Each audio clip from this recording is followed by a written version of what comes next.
¿qué tal amigos? Bienvenidos a Divulgantes, el lugar de encuentro entre las ciencias y las humanidades.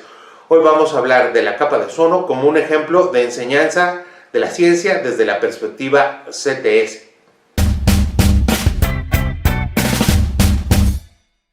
Hace unos meses circulaba la buena noticia de que la capa de ozono se estaba cerrando. En este video vamos a tomar la destrucción o la alteración de la capa de ozono como un ejemplo de cultura científica y complejidad de cómo se puede plantear un estudio de caso o una aproximación desde la perspectiva CTS al estudio de un problema, en este caso el agujero de la capa de ozono. En un video anterior hablamos de que la cultura científica tiene que ver con entender la complejidad de la ciencia y sus relaciones con la sociedad, y que la cultura científica no es solo datos o conocimientos científicos, sino plantear esos conocimientos en relación a otras disciplinas con la cultura y la sociedad. Si uno trata, por ejemplo, el tema de la revolución industrial, es muy diferente si solo hablamos de máquinas e industria que si hablamos de inventores y fábricas, pero también de trabajadores, el contexto social y el contexto político, que sí importan, porque entonces la narrativa cambia totalmente. En este video ponemos un ejemplo de la cultura científica desde la complejidad, el caso de la capa de ozono.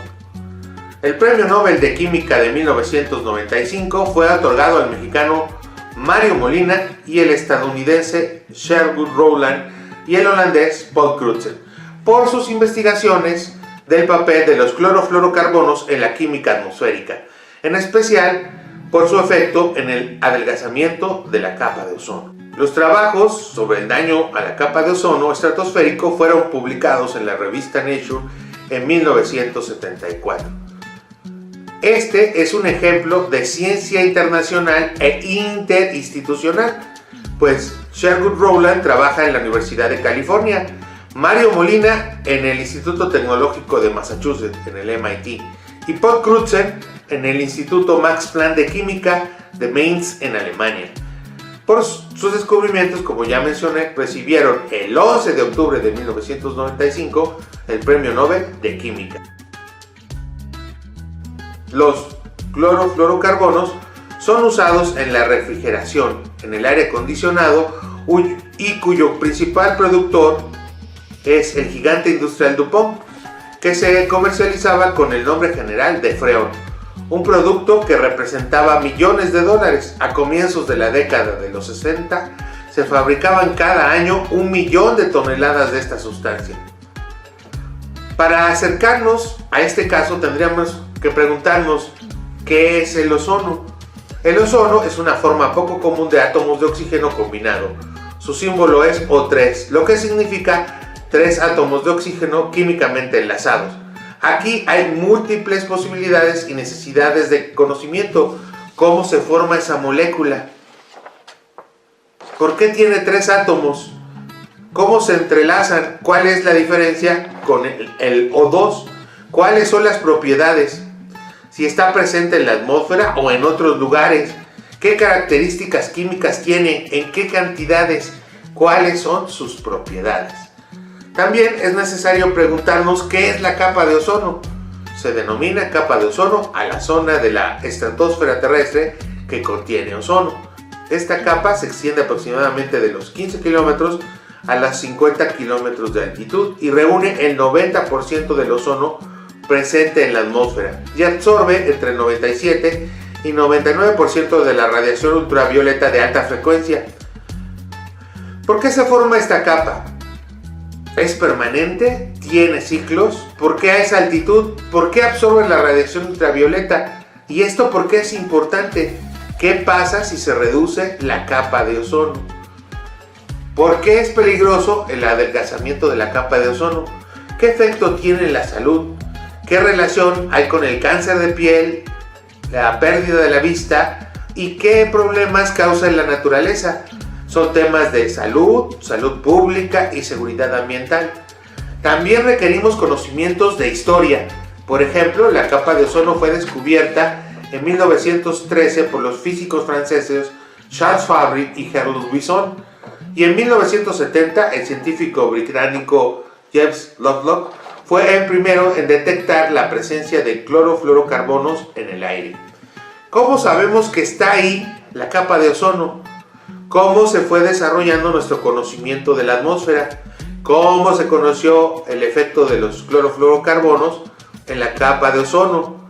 ¿Cómo llegan los clorofluorocarbonos a la alta atmósfera y por qué actúan químicamente con el ozono? ¿Cómo se conoció el efecto de los clorofluorocarbonos en la capa de ozono? ¿Cómo llegan los CFC hasta la alta atmósfera y por qué actúan químicamente los CFC con el ozono?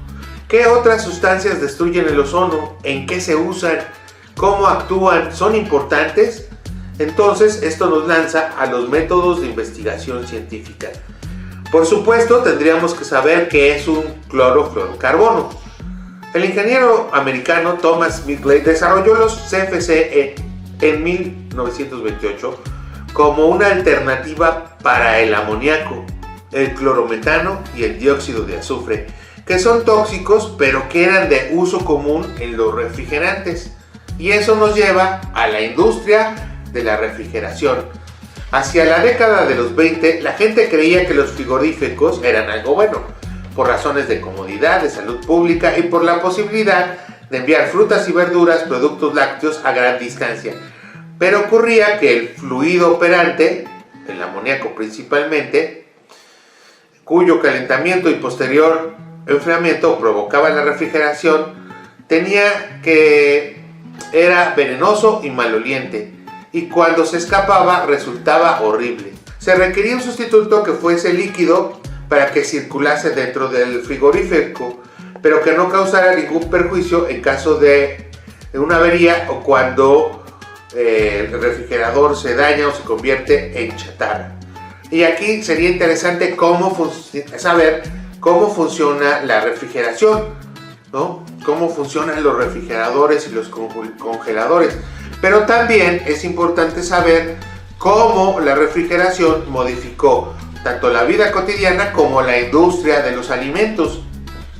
Se requería entonces un material que no fuera venenoso ni inflamable, que no causase corrosión. Aquí hablamos de tecnología, ingeniería, de innovación e industria. ¿Cómo y quiénes inventaron la refrigeración? ¿Cómo funcionan los refrigerantes? ¿Cómo funciona la industria de la refrigeración? ¿Cuáles son sus beneficios? ¿Cómo evolucionó la industria de la refrigeración para la distribución de alimentos? El nuevo compuesto desarrollado, los clorofluorocarbonos, parecían tener muchas ventajas. No eran tóxicos y en general eran inertes.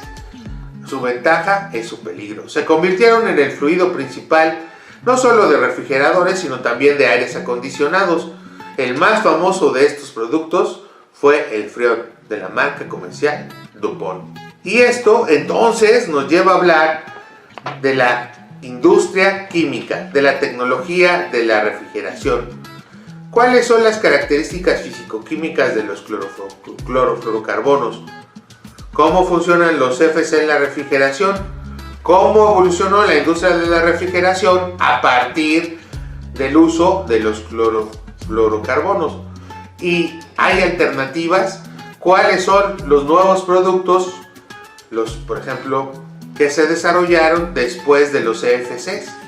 Esto también nos lleva al estudio del debate científico y de las controversias, porque la DuPont, como inventor de los CFC, promovió varios estudios que negaban los efectos de los clorofluorocarbonos en la atmósfera.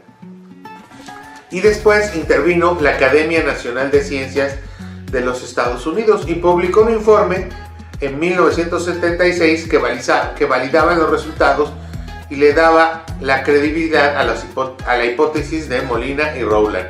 Es decir, hay una controversia y una lucha científica entre los científicos de la DuPont y los científicos que ganaron el premio Nobel y otras instituciones científicas y otras instituciones administrativas y políticas de control de la ciencia y de la salud que se involucraron en la controversia sobre los clorofluorocarbonos. Entonces este asunto pasa de ser un debate científico a un debate político. ¿Qué dijeron las universidades, los institutos del Estado, los grupos de investigación, los otros científicos que participaron y aportaron al estudio del problema? ¿Cómo se fue desarrollando la controversia? ¿Cómo se reaccionó a los datos y las investigaciones en las diferentes etapas del problema? ¿Se confiaban en los modelos? ¿Las predicciones estaban de acuerdo o no a los modelos teóricos? Los conocimientos nuevos, las perspectivas nuevas, ¿cambiaron los métodos de investigación? ¿Qué se decía de los experimentos y las mediciones y la validez de las mismas? ¿Cómo se organizó la comunidad científica? ¿Qué papel jugaron las revistas internacionales? De todo eso hay muchísima información. Pero no solo eso, el debate científico también se vuelve cosa de abogados.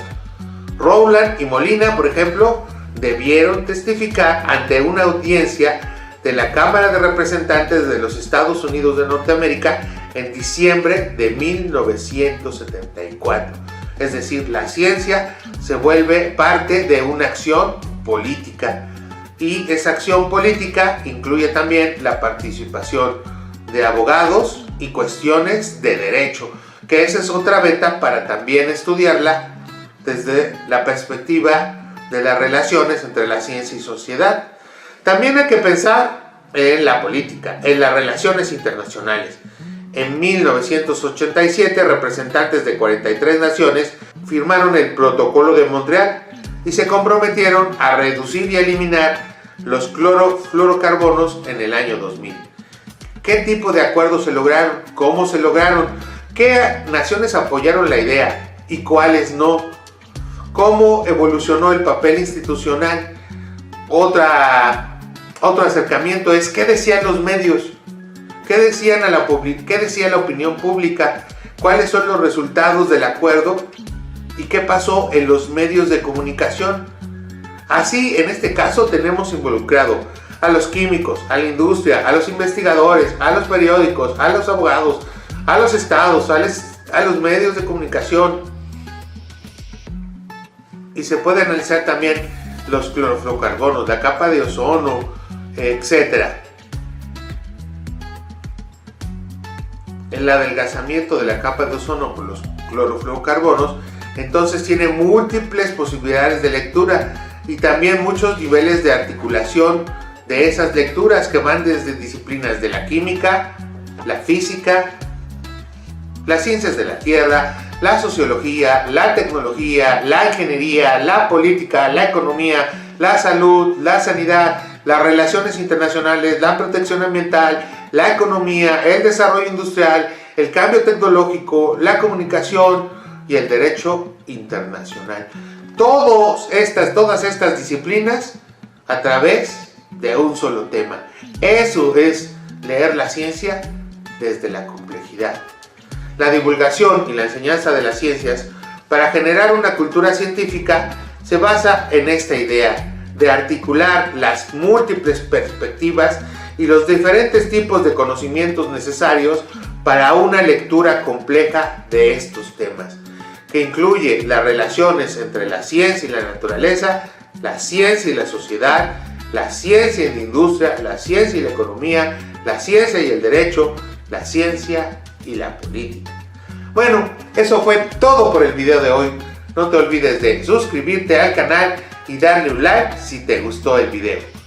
Hasta luego, amigos.